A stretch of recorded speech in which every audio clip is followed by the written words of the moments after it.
It is Monday on Daily Delivery. I am Michael Rand, Patrick Reusse, Star Tribune columnist. With me, as usual, a interesting Week 18 in the NFL. Still getting used to say Week 18.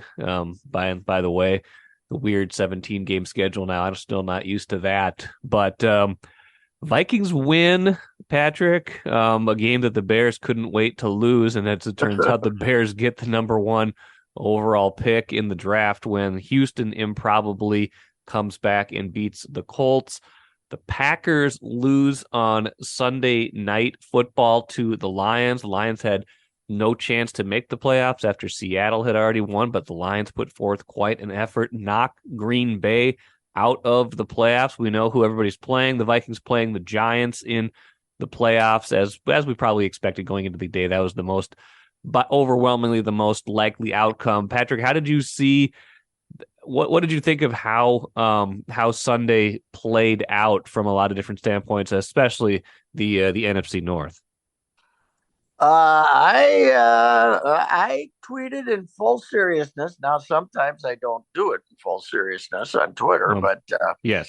for the kickoff, I said this is going to be a bad loss for the Packers. You knew the Lions were going to show up because they always did for this guy this year. They were amazing. They were 1-6, and they kept playing like they had like one real donkey game, right? That they laid The down. Carolina game, yeah. And you thought, okay, that's it. They're sick of listening to this BS, and they're going to go 3-14.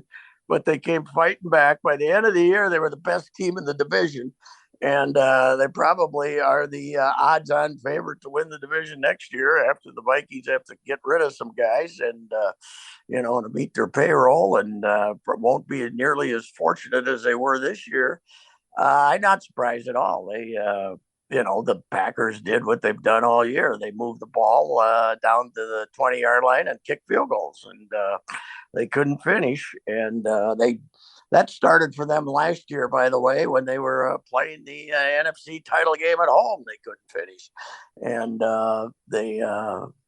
they're just they're not very good. I didn't think they were very good when the year started. I was not that impressed when the Vikings kicked the hell out of them in the opening day, although it was a nice win for probably the best defensive game these months played on defense. But yeah, I wasn't surprised at all that the Packers got beat. Everybody thought there's some magic about Lambeau. That Lambeau magic had disappeared about 3 years ago when they started losing NFC title games at home. They've been eliminated in Lambeau now, 3 years in a row, right? 3 years in a row, at least.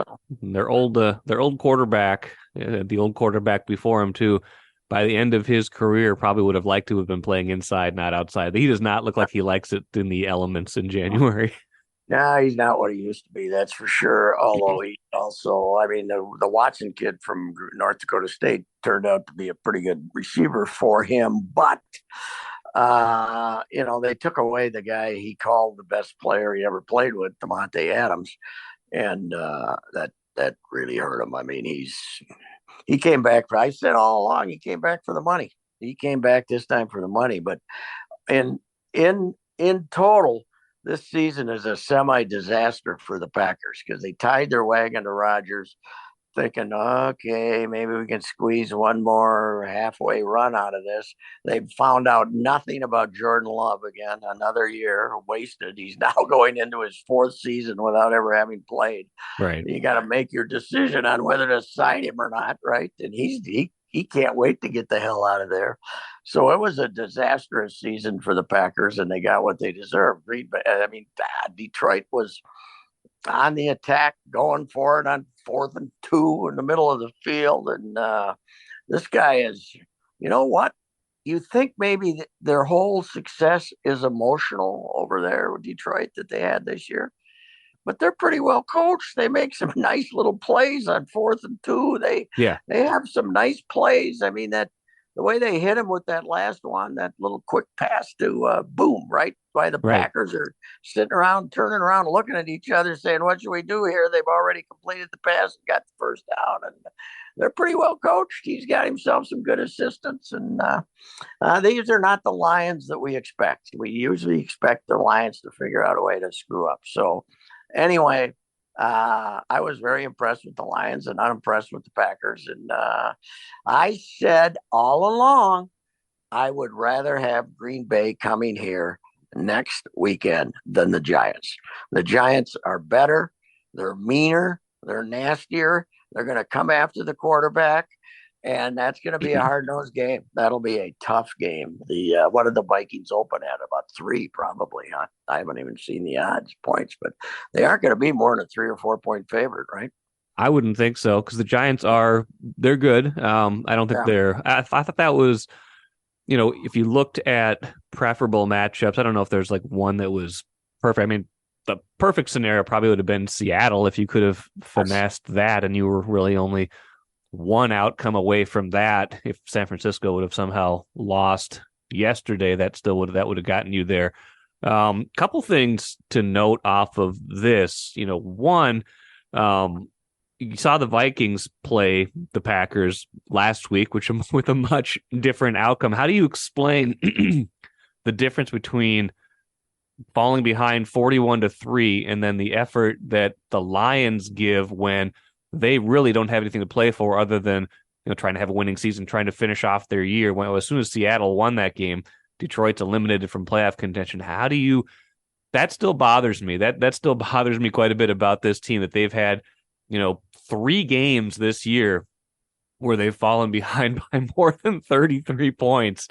And that one of them was in a game where they still had a realistic or theoretical chance at the number 1 seed, could have held on to the number 2 seed, really could have eliminated Green Bay a week ago. How do you explain the difference in that, other than maybe you might say Detroit's just better than the Vikings? I wouldn't go that far. I think it's love. I think we give these teams, I think the Vikings give their players too much love with this guy. It's too much. Oh boy, isn't this great? You're all great, cheering, all that. Yeah, I think the guy in Detroit will chew your rear end if things aren't going right and you're not giving him the best effort. And maybe long term, the love is going to pay off more than the hard nose. But I think that, you know, Campbell did not allow his team to fail to show up. O'Connell did that several times, allowed his team to not show up, and nothing more nor more grievous example of that than was the Green Bay game, because you didn't show up against the Packers and you got your arses kicked. But I mean, the Cowboys, but the Cowboys, even though the way they're playing now is pretty pathetic, the Cowboys then were really good. The Packers weren't good all season. And, that was just a no show. And that's on the coach. That's not having his team ready. So Yeah. I think Kevin Oak, the idea that he should be a candidate for coach of the year is nonsense. I don't think they certainly, surprised us all by going 12-5, and they certainly are 13-4. But there were too many no-shows and too much good fortune involved in that 13-4 for him to be a coach of the year candidate, in my opinion. Take a playcation to Mystic Lake. With 24/7 gaming, the good times never have to end, and you can satisfy your cravings at our restaurants and bars. Or relax in one of our luxurious hotel rooms. Those that play together, stay together. And don't forget to join Club M so you can spark new memories and bask in the rewards along the way. Follow the lights to Mystic Lake, where every day is play day. I'll get back to this year soon, but I think next year is going to be fascinating. I think you're right with the situation they're in with salary cap, with decisions they have to make. They're going to be an interesting spot, because when you go 13-4, there's an expectation of, there's probably a fan expectation at least, or an external expectation of trying to keep things together to a certain degree. But I think if they're smart, they're going to have to make some harder decisions than that. You don't want to just keep kicking these salary cap problems down the line and expecting to win. Would they go 11-0 in 1-score games this year? You're not going to do that again next year. But for this year, what I'm thinking they can certainly beat the Giants in this first round game. I think they should and will. Beyond that, I mean, it's kind of felt since they started having these no-shows that one playoff win was maybe the ceiling, unless something broke really well in their favor. Let's say Seattle somehow upsets San Francisco, which I don't see happening, but they need a lot of breaks even in the playoffs just for me to imagine them winning more than one game. Yes, except the one thing is, I mean, I always go back to maybe Justin Jefferson. Maybe you go out to San Francisco in 2 weeks, and Justin Jefferson turns into Anthony Carter, Sure. and you end up instead of booing Joe Montana off the field, they boo Brock Purdy off the field out there, which would be a little bit of a difference. You still the one thing about playing San Francisco is Brock Purdy is the quarterback. Yeah. And this idea that, oh man, he's been a phenomenon in a sense that he hasn't screwed anything up, but their defense is really good. And I think the Vikings play better with no expectation, right? When they go to Buffalo and they're going to get beat, and we know when they're going to get beat. So they show up and play with quite a bit of determination on those days, and then other times they get down and get buried, and it is a phenomenon that you're 13-4 and the other team scored more points than you did, which I was rooting for, by the way, so we could keep. I was very nervous that I'm glad they kicked that last field goal instead of going for it, because had they gone and gotten a touchdown, they would have then outscored the opposition, and we couldn't make constant references to the fact that they made the playoffs by being outscored. But I don't know. They've been a puzzle to me. They still have Jefferson. Yes. They still have. That's the thing they do well. Jefferson is the thing they do well.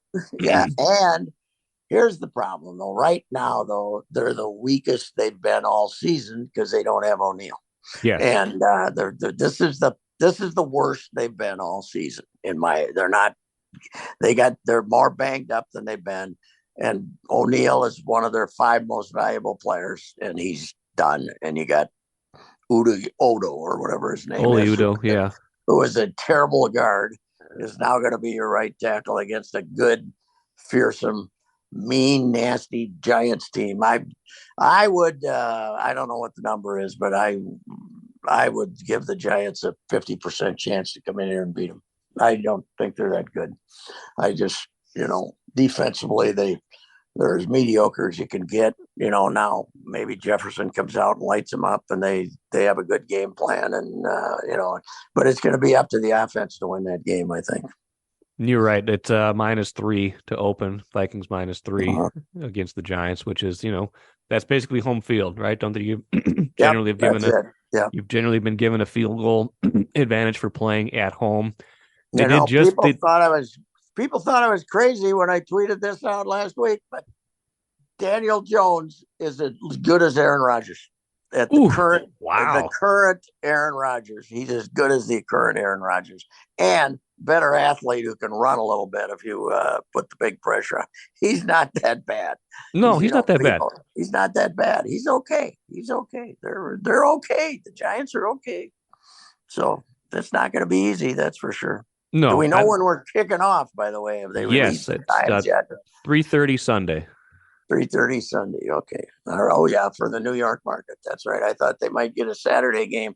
As far as appeal of the game, it's not that great, but the fact that it's the New York market gets us in prime time on prime time on Sunday. Huh? So it's not bad. It's a decent start time for everyone involved, deadline wise, otherwise. But good for downtown Minneapolis if they win. Oof, we'll have them roaming the streets downtown drinking. That's what we need. We need more drinking downtown. Come on, let's go here. And especially since Monday's a holiday for a lot of us too, with Martin Luther King Day. So that could be could roll right into a long Sunday if they win or lose. Probably, let's be honest, either celebration or drowning of sorrows. But I think you made a good point, Patrick, and it's something that we've talked about plenty this year, just the thin depth of this team, and how what was probably going to get them in trouble at some point was if they found themselves their way into some injuries. And right now, aside from O'Neal, they are in relatively good shape. I mean, we saw Harrison Smith miss Sunday's game, but I'm sure he's going to be fine for the playoffs. Darius Smith didn't play. I'm sure he's fine.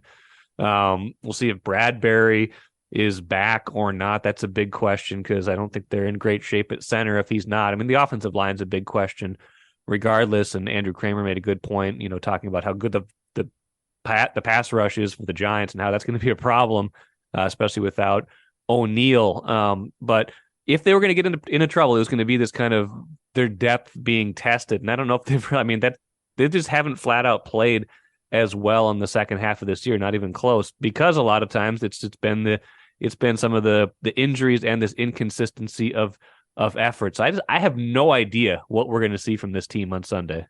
When Duke Shelley is your best defensive back, you're maybe in trouble. But the other thing is this lack of depth is kind of a reflection on a lousy draft, right? Yes. I mean, this is when you get to this point in the year, this is when your first year guys got to be able to play some, right? Because you start getting people hurt and things like that. And, I got news for them. They're going to need a good draft this time because they're going to lose the thin depth they have. They're going to lose. I mean, the thinness of the roster they have now, they're going to lose more guys. So yes, although we should point out that two of those guys, their top two picks were part of the injury problems with Scene and Booth both getting hurt. Although I don't know if either one of them was really on track to help much before they got hurt. So but I guess the fact that what I'm saying is not many players have emerged to help the depth situation. So correct. Yeah, it is. We've never had a team like this in the history of the Vikings.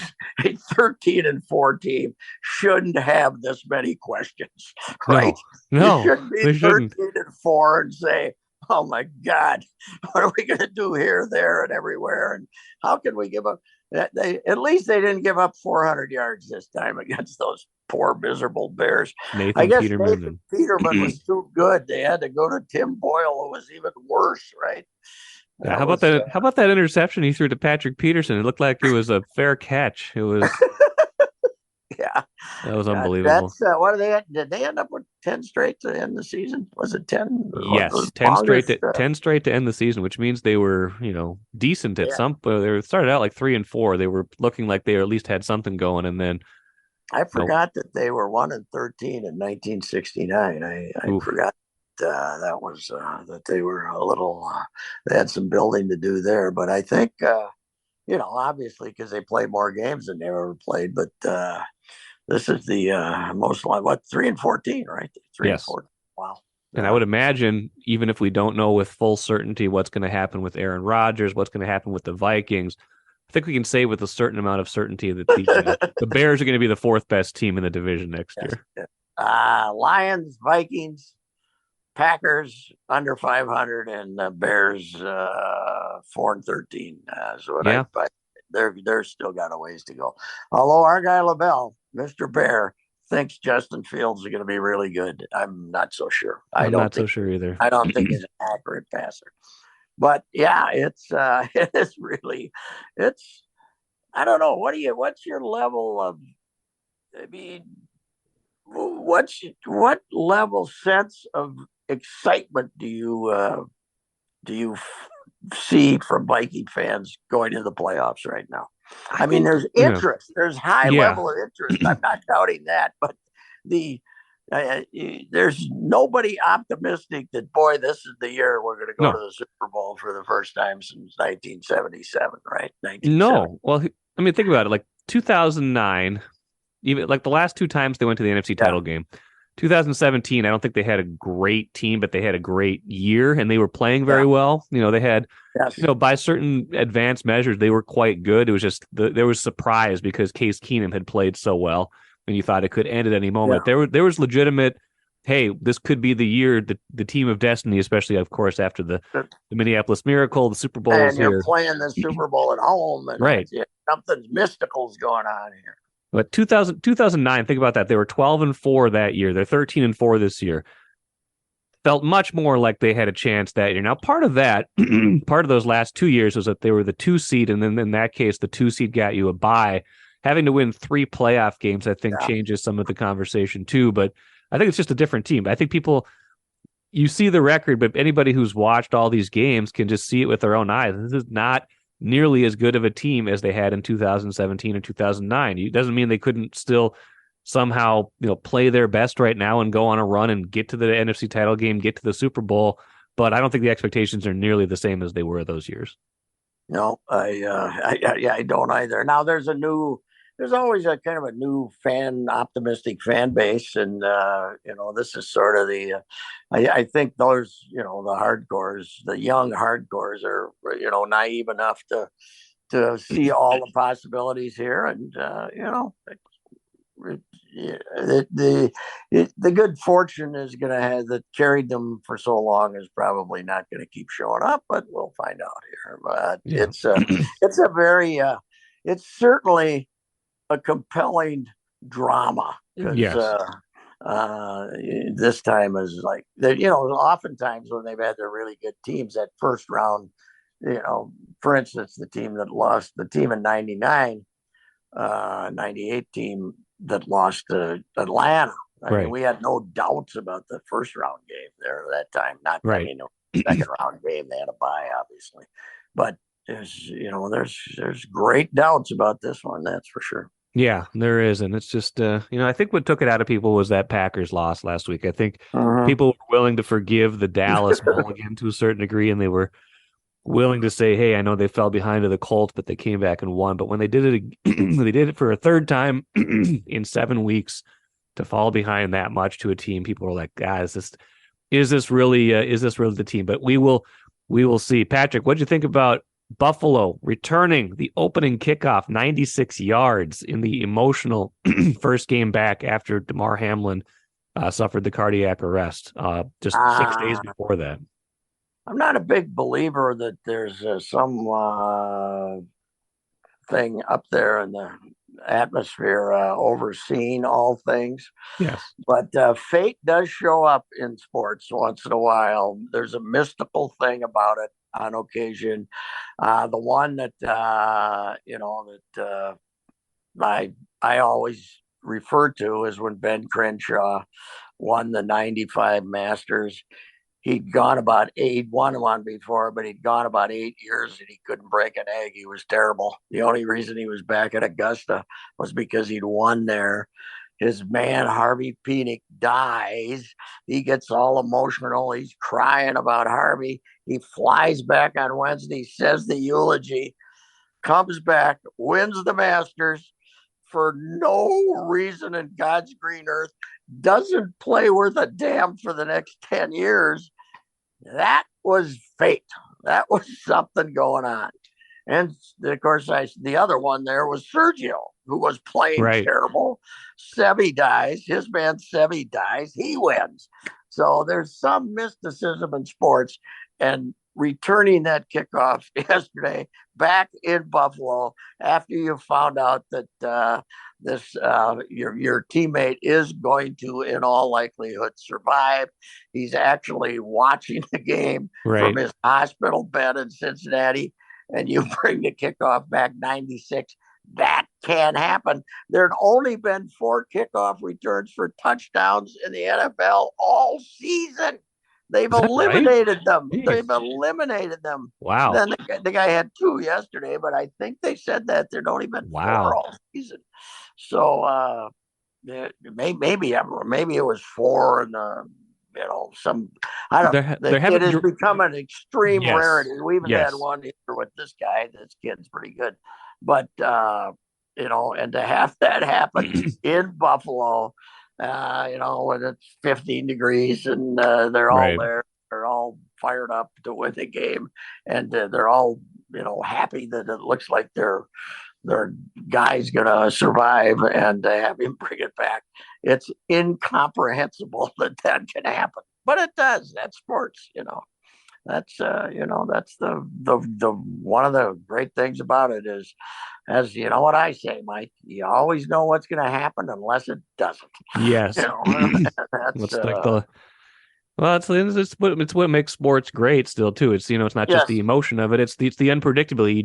You don't know. So much of life now is scripted or predicted, or we think we know what's going to happen because we have all of this advanced information. We have all of this data that tells us what probably will happen, and then we can expect what's going to happen. But sometimes in sports, you just go off script, or you still don't know exactly what's going to happen from moment to moment. The ball, especially in football, is going to bounce weird. Something's going to happen, and it's going to totally change what you think was about to happen. And that's why we still continue to watch, right? Oh yeah, it's the mystery of it is fantastic. But this is beyond the. I mean, we expected Buffalo to win that game, right? Correct. We didn't expect the guy to bring a kickback 96 yards on the first play. First of all, they got to win the toss. They got to win the toss for it to happen, right? Right. Don't they? It's it's unbelievable. It was amazing, and the thing about, we're all just happy as can be about the guy's recovery, but I hope this does not change the narrative about the danger of the sport of football, because it's this is not some ailment that this kid had that that some people are trying to put the narrative up there that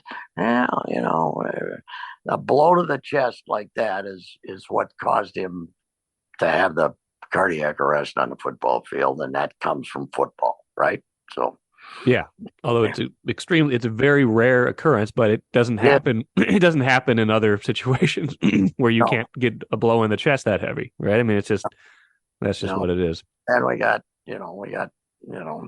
thousands of examples walking around with limps and bad disease and dying 62 years old instead of 82 years old. And it's a dangerous, ugly game that we love. So, Patrick, shifting gears a little bit, why did the FCS play its championship? Why do they play their championship game going to get head to head with the NFL? South Dakota State beat North Dakota State 45-21.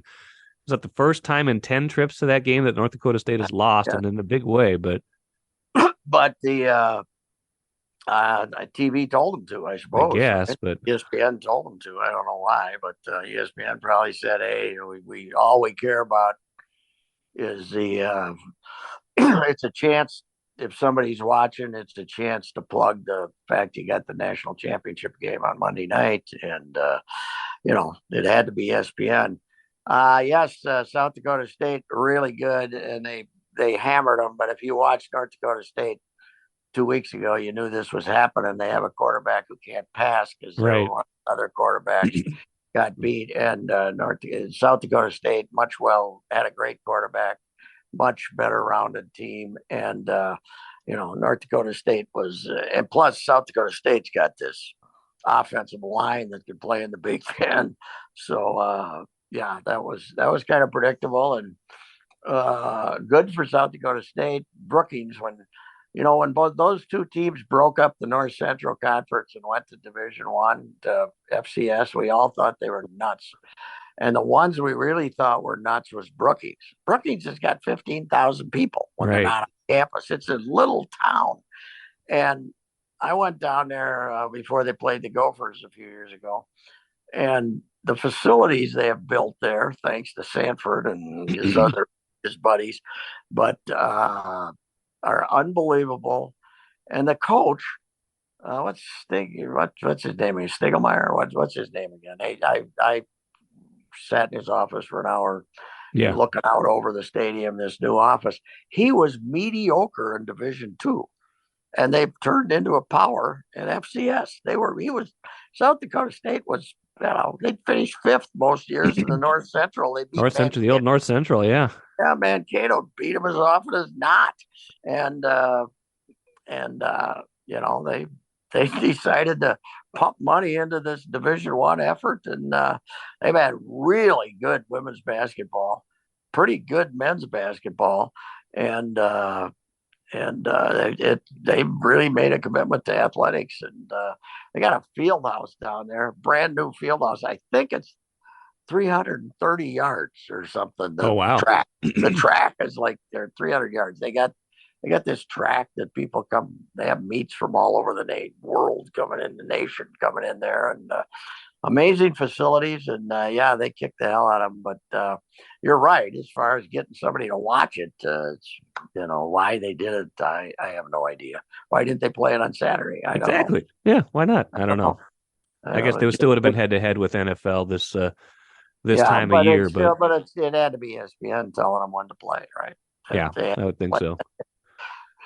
But South Dakota State is that FCS is. I wrote a piece on it, and other people are bringing it to FCS is now this. All those Southern teams, the good ones, James Madison and all those, have gone up to Division One. I mean, to FBS Bowl championship, yeah, 1A, and it's pretty much the Dakotas and Montanas and a couple other schools that are the powerhouses now. Sam Houston has left, a bunch of teams have left. So I don't know. I would think North Dakota State and South Dakota State will probably both end up in the Mountain West in about 2-3 years. So because the Mountain West is going to lose San Diego.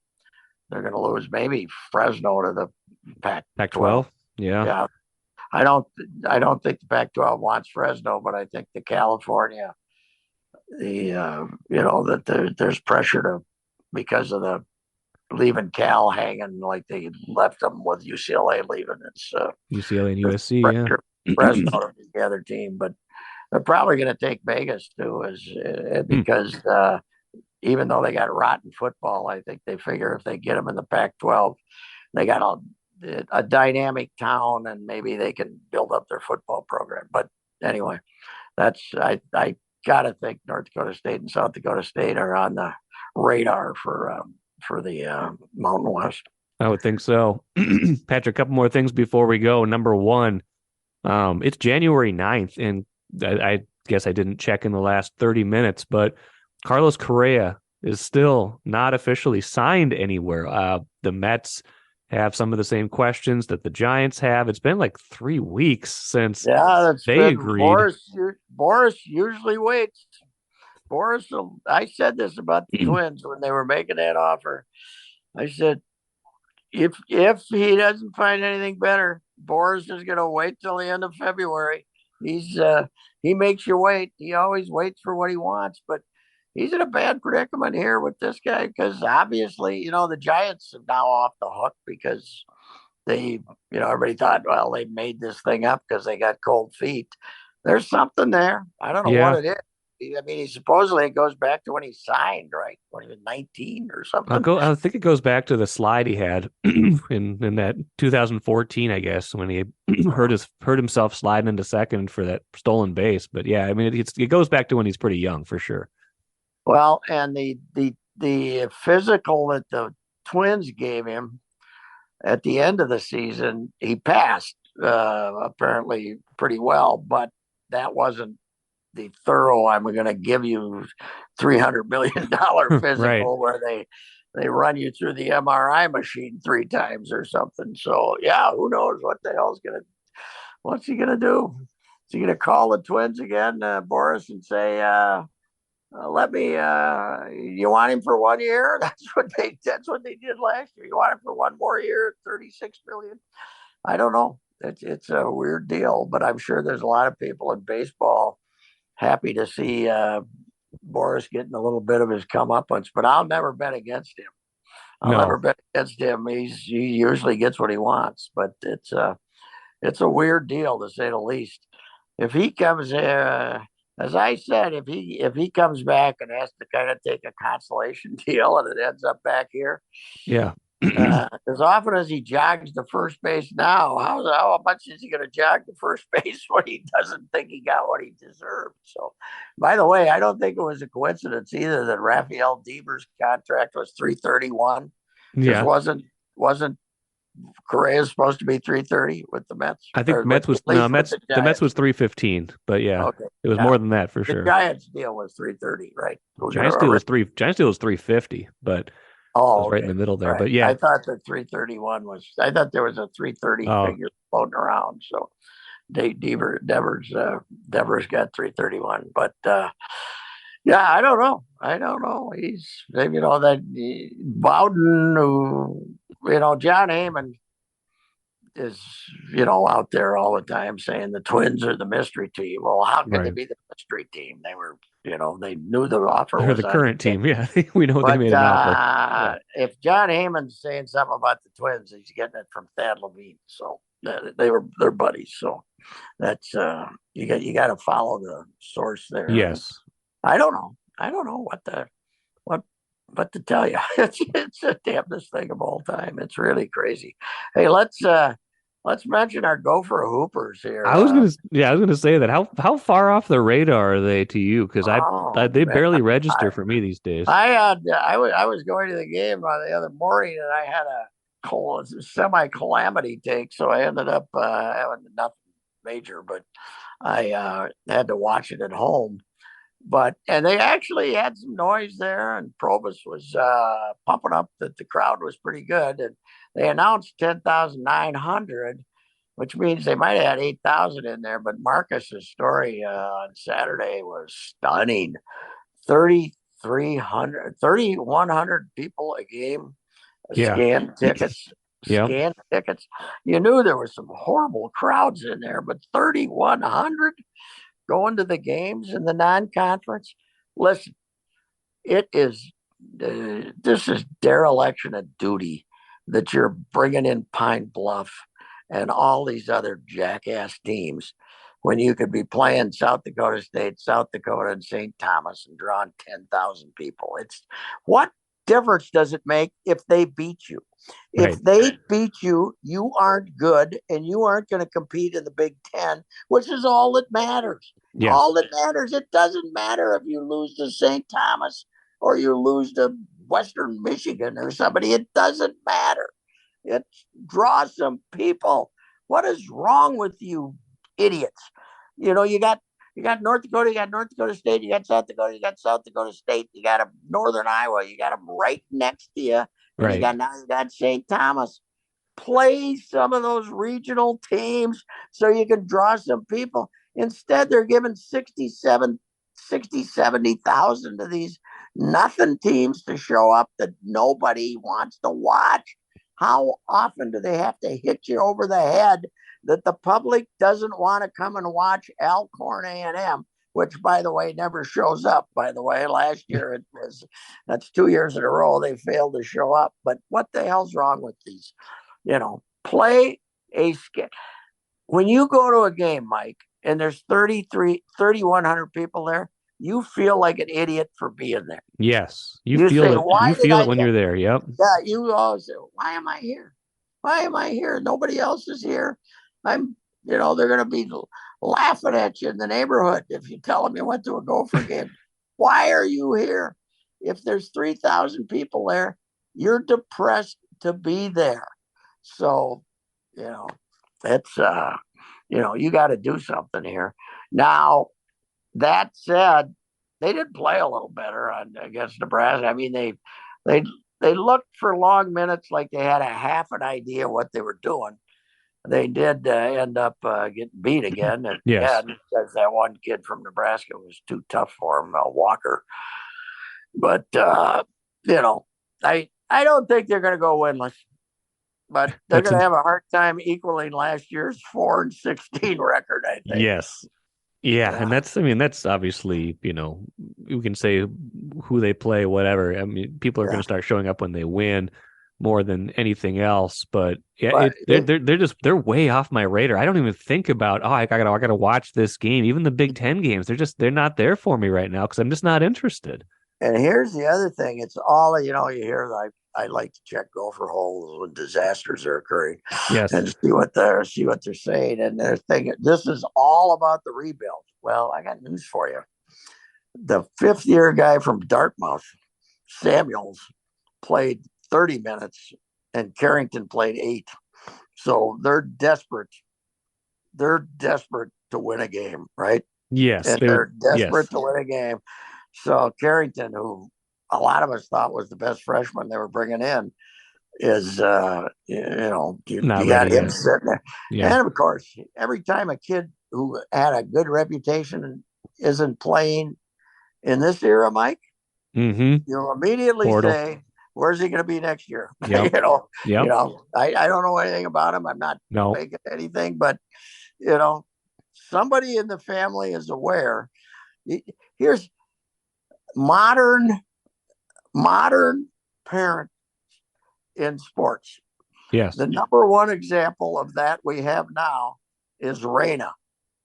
The U.S. soccer story. That is an amazing story. Claudio Reina and yes, Gio. Ratting out a coach who was, by all accounts, most people think he's doing a good job, Berthaler, ratting out a guy that for something he did in a mutual incident with his current wife 31 years ago.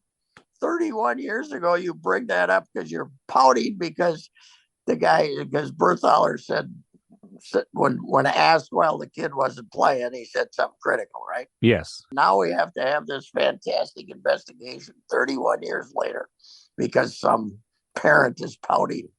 Yes. Yeah, it feels like a youth story more than it does it does. National team story. It's very but there's probably elements inside U.S. soccer or USA soccer that don't like the guy. Of course, yeah. There's always factions and all these things and money. Talk about a whining fan base. Soccer's pretty damn good. They're pretty good about it. So well, we'll see. Anyway, bring on the Giants. I take my word for it. You would rather be playing the Packers this weekend than the Giants. Well, we'll see. You've been right about the Packers all year, although you can't be more right about them because they're not playing. But we'll see about this next week. We'll have plenty to talk about next Monday. We'll have plenty to talk about the rest of this week. Patrick, enjoy yourself. We'll talk to you soon. All right, Mike. Thank you.